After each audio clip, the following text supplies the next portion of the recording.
pada awalnya saya tuh sholat, tapi kata temen, kamu yakin katanya bajunya suci? Nah saya pikir, oh teman-teman aja nanti aja kata sholatnya digabung. Jadi selama 5 hari digabung dalam satu waktu. Ini ada korelasinya Ustaz sama kesuksesan. Agak melenceng dikit tapi. Jadi saya itu, grogi Ustaz. Saya itu pendidikan pencinta alam. Jadi sering naik gunung. Tapi kalau naik gunung biasa itu saya ada waktu untuk meluangkan waktu untuk sholat gitu. Tapi ya kalau waktu pendidikan ini kayak mepet dan saya nggak yakin bahwa baju yang saya pakai itu suci gitu Ustaz. Nah, karena bajunya kena tanah atau mungkin kena kotoran hewan kan saya tidak tahu Ustaz. Jadi tidurnya emang nggak, ya gitulah di alam. Nah, saya tuh selalu berpikiran bahwa nanti bisa diringkas mungkin di rumah. Jadi selama 3 atau 5 hari di gunung itu saya skip sholat Ustaz. Karena gak yakin bahwa baju yang saya pakai itu bukan. Ya. Nah, ya. Tapi Ustaz, pada awalnya saya tuh sholat, tapi kata temen, kamu yakin katanya bajunya suci? Nah saya pikir, oh teman-teman aja nanti aja kata sholatnya digabung. Jadi selama 5 hari digabung dalam satu waktu. Nah itu tuh dari situ yang menghambat kayak saya tuh kurang diridhoi sama Allah buat mendapatkan pasangan. Tulus kan? Oh, tulus. Gak usah kalau pasangan mah. Kirain ini little love, bukan ya? Cuan ya. Cuan. Ya itu Ustaz, mungkin dari situ kali saya ya, terhambat gitu. Jadi menurut Ustaz, saya harus ngegantinya cara gimana Ustaz? Kan kalau puasa bisa diganti dengan yang kayak gitu, yang puasa lagi gitu Ustaz.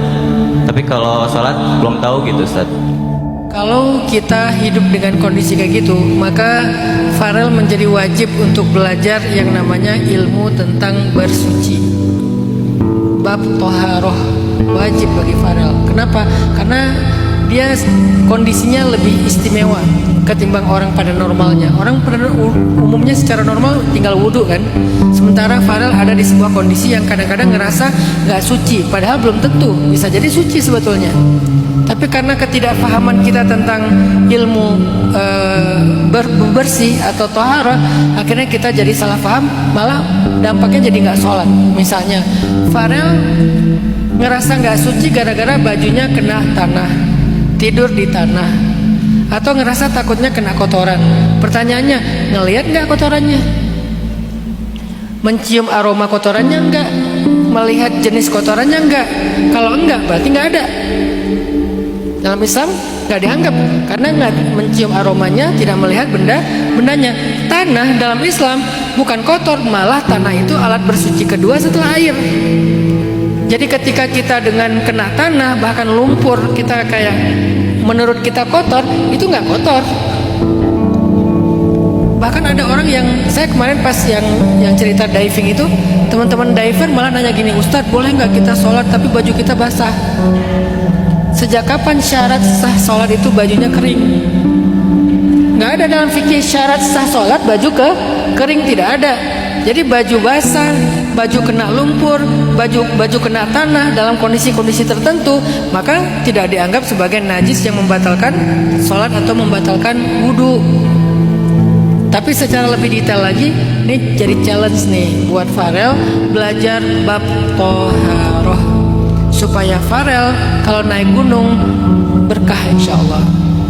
Jadi naik gunung sebagai hobi itu tuh bukan hobi Farel doang, itu hobinya Nabi loh. Hiking itu hobinya Nabi. Jadi Farel punya hobi yang sama sama Nabi, yaitu naik gunung. Nabi itu suka naik gunung, namanya Gunung Uhud. Gunung Uhud itu gunung surga yang ada di muka bumi.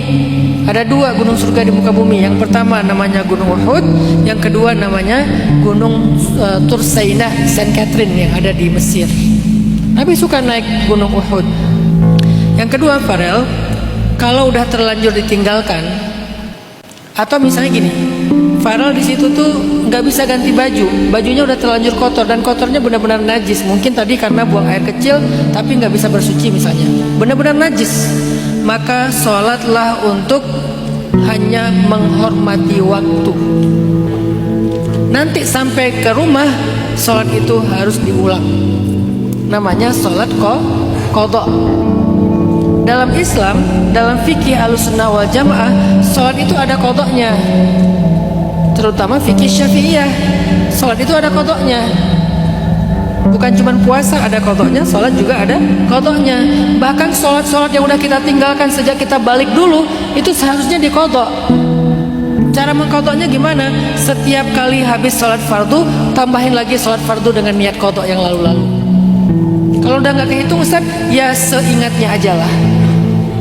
Maka kalau Farel misalnya kemarin ninggalin sholat 5 hari berturut-turut misalnya, sekarang cara qadhanya gimana Ustaz? Setiap waktu sholat ganti waktu sholat yang udah diganti, yang udah ditinggalkan.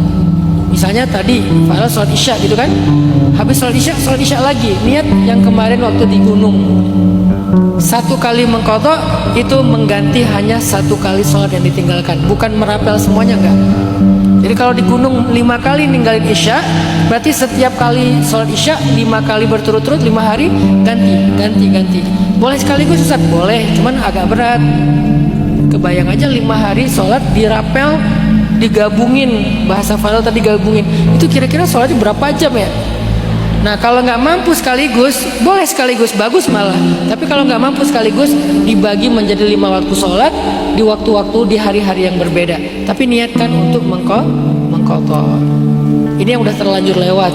Tapi kedepannya sebaiknya Farel selain belajar tentang cinta alam segala macam, belajar juga tentang menjadi hamba pencipta alam yang Farel cintai itu. Farel kan cinta banget dengan alam, cinta dengan gunung. Siapa yang menciptakan gunung? Allah.